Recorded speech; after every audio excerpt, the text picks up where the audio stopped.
স্কেলের কোণায় এই ছিদ্রটি কেন থাকে, আর আপনার জিন্সের এই ছোট পকেটটির আসল ব্যবহার কি? আজ আপনি এই ধরনের জিনিসের আসল ব্যবহার জানতে পারবেন। এমন কোনো মানুষ আছে যে আপনাকে মনে করে এবং আপনি তার সম্পর্কে জানেন না? আর এমন দেশে কি ঘটলো যে সেখানে শিক্ষক শিশুদের কালো জাদু শেখাচ্ছেন? কিন্তু কেন? এই ভিডিওতে আপনি সবকিছু জানতে পারবেন, তাই ভিডিওটি শেষ পর্যন্ত দেখতে হবে। আর এখনো যারা চ্যানেলটি সাবস্ক্রাইব করেননি তারা করে দিন।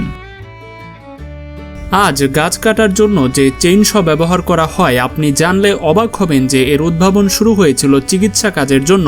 1800 শতাব্দীতে ডাক্তাররা এটি প্রসবের সময় ব্যবহার করতেন, যখন স্বাভাবিক প্রসব কঠিন হয়ে যেত এবং শিশুকে নিরাপদ বের করতে হতো। এগুলো আজকের আধুনিক বড় চেইনশর মতো ছিল না, বরং একটি ছোট হাতের সরঞ্জাম ছিল যা ধীরে ধীরে কাটতে সাহায্য করত। আপনি কি কখনো ভেবেছেন যে চাঁদ যা আমাদের এত কাছে দেখায় আসলে তা কত দূরে? পৃথিবী এবং চাঁদের মধ্যে গড় দূরত্ব প্রায় 4 লক্ষ কিলোমিটার।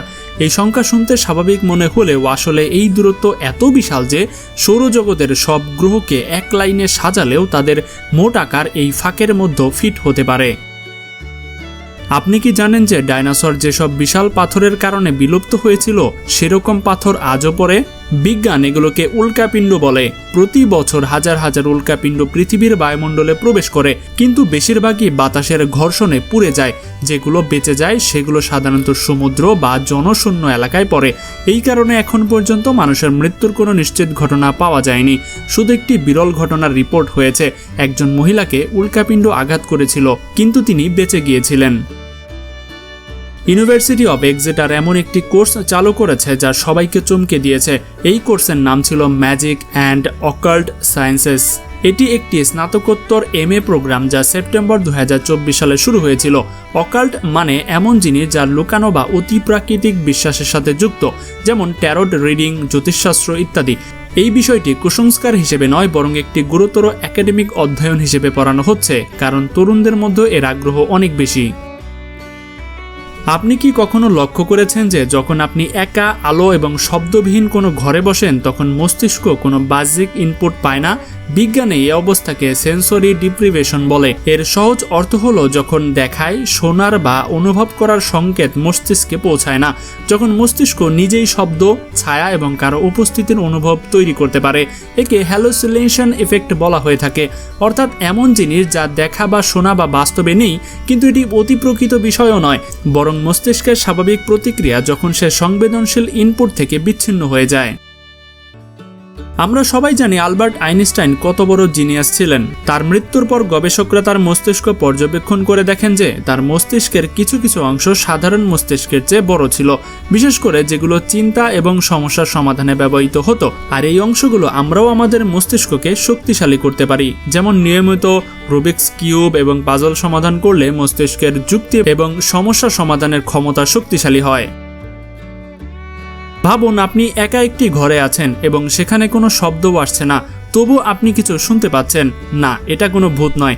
বিজ্ঞানীকে টিনিটাস বলে, যা একটি অবস্থা যেখানে কোনো বাহ্যিক শব্দ না থাকলেও আপনি রিং ডিং, বাজিং বা হিসিং এর মতো শব্দ শুনতে পান।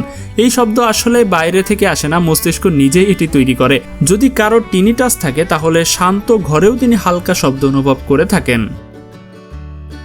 মাইকেল জ্যাকসনের বিখ্যাত শিম্পাঞ্জি আজও বেঁচে আছে এবং তার জীবন উপভোগ করছে। এর নাম বাবলস। বাবলস একটি শিম্পাঞ্জি যা মাইকেল জ্যাকসনের সাথে থাকত। আজ তার বয়স 40-এর বেশি এবং সে ফ্লোরিডার সেন্টার ফর গ্রেট অ্যাপস এ বসবাস করে। তাকে 2005 সালে সেখানে স্থানান্তরিত করা হয়েছিল। সেখানে সে অবসরপ্রাপ্ত অ্যাপদের সাথে শান্তিপূর্ণভাবে বসবাস করছে। আপনি জন্মগ্রহণের আগেই 3 প্রজন্মের সাথে সংযুক্ত ছিলেন। কিভাবে? এই তথ্যটি কিছুটা বিভ্রান্তিকর কিন্তু সহজ। যখন একটি মেয়ে শিশু তার মায়ের গর্ভে থাকে তখন তার শরীরের ভবিষ্যতের ডিমকোষ ইতিমধ্যে উপস্থিত থাকে। এর অর্থ হচ্ছে যখন আপনার মা তার মায়ের গর্ভে ছিলেন তখন আপনার প্রাথমিক রূপ বা ডিমকোষ ও সেখানে উপস্থিত ছিলেন। সহজ ভাষায়, আপনি, আপনার মা এবং আপনার দাদি একই সময়ে জীববিজ্ঞানগতভাবে সংযুক্ত ছিলেন, শুধু বিভিন্ন পর্যায়ে। আপনি কি কখনো অনুভব করেছেন যে কোনো ঘটনা আপনার সাথে আগেও ঘটেছে যদিও আপনি নিশ্চিত নন? যদি হ্যাঁ হয় তবে একে ফলস মেমোরি বলে, অর্থাৎ এমন স্মৃতি যা বাস্তবে মনে হয় কিন্তু আসলে ঠিক নয়। এটি তখন ঘটে যখন মস্তিষ্ক পুরনো বা অসম্পূর্ণ তথ্য মিশিয়ে দেয় বা নিজেই ফাঁক পূরণ করে। মাঝে মাঝে মস্তিষ্ক কল্পনা এবং বাস্তব স্মৃতি একত্রিত করে, যার ফলে দৃঢ় অনুভূতি হয় যে সেই মুহূর্তটি আগেও ঘটেছে। পৃথিবীতে নিশ্চয়ই কেউ না কেউ আছে যে আপনাকে মনে করে না, এই কথায় খুশি হবার কিছু নেই। ব্যাখ্যা করছি কিভাবে। বাস্তব জীবনে আমরা অনেক মানুষের সাথে দেখা করি এবং প্রত্যেকের দৃষ্টিভঙ্গি আলাদা হতে পারে। আপনি কারো সাথে সাধারণভাবে কিছু বলেছেন, কিন্তু তার জন্য সেই কথাটি গুরুত্বপূর্ণ বা আঘাতমূলক হয়ে গেছে। এই কারণে পরিসংখ্যানগতভাবে এটা সম্ভব যে আপনি কারো গল্পে হিরো হতে পারেন, আবার ভিলেনও, সেটা আপনার অজান্তে। কোল্ড কফি এবং গরম সোডা কখনো কখনো একই তাপমাত্রায় হতে পারে। শুনতে অদ্ভুত, কিন্তু এর সহজ যুক্তি হলো ঠান্ডা ও গরম শুধু আপেক্ষিক শব্দ। এগুলো পরিবেশের তাপমাত্রার উপর নির্ভর করে। যদি কোল্ড কফি ফ্রিজ থেকে বের করে কিছুক্ষণ বাইরে রাখা হয় তাহলে তার তাপমাত্রা বেড়ে যেতে পারে, আর যদি সোডা সম্প্রতি ফ্রিজ থেকে বের করা হয় তাহলে তা এখনও ঠান্ডা থাকতে পারে। এমন পরিস্থিতিতে দুটি পানীয়র তাপমাত্রা প্রায় একই হতে পারে, শুধু অনুভূতি আলাদা হবে।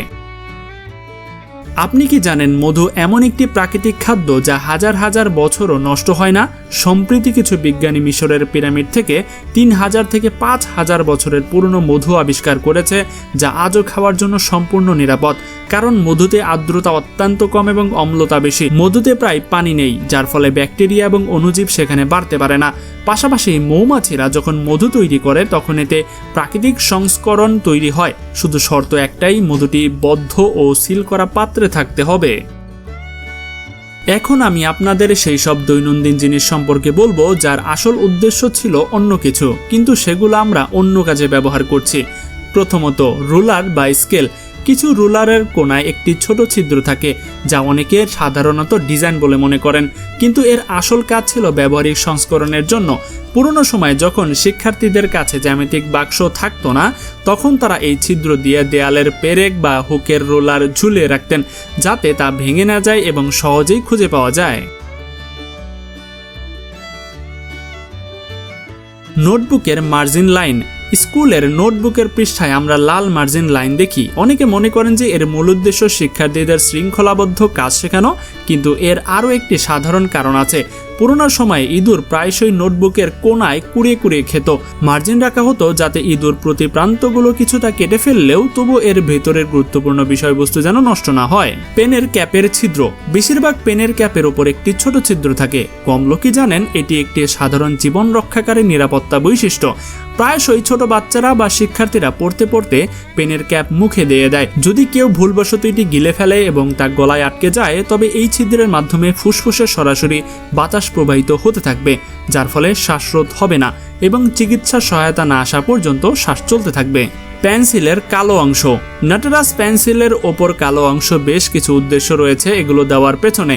প্রথমত, ব্র্যান্ডিং ও পরিচিতির জন্য এটি থাকে, যাতে পেন্সিল একটি অনন্য এবং অন্যভাবে যাতে চেনা যায় এবং আলাদা একটা চেহারা পায়। দ্বিতীয় উদ্দেশ্য হচ্ছে কাঠের গায়ের আর্দ্রতা, ফাটল এবং ক্ষতি থেকে রক্ষা করা। তৃতীয়ত উদ্দেশ্য হচ্ছে উৎপাদনের পর পেন্সিলকে পরিষ্কার সমাপ্ত চেহারা দিতে উপরের অংশটি গাঢ় রঙের প্রলেপ দেওয়া হয়। তো বন্ধুরা, আজকের ফ্যাক্টসগুলো আপনার কাছে কেমন লেগেছে সেটা অবশ্যই কমেন্টে জানাবেন। আর এরকম ভিডিও যদি আপনারা আরও দেখতে চান তাহলে স্ক্রিনে দেখানো 4টি ভিডিওর যে কোনো একটা আপনারা দেখে আসতে পারেন। আশা করি আজকের ভিডিওর মতো অনেক অনেক বেশি মজা পাবেন। আর এখনো যারা আমাদের চ্যানেলটি সাবস্ক্রাইব করেননি তারা করে দিন। তো দেখা হচ্ছে পরবর্তী পর্বে। আজকের মতো এখানেই বিদায়। আল্লাহ হাফেজ।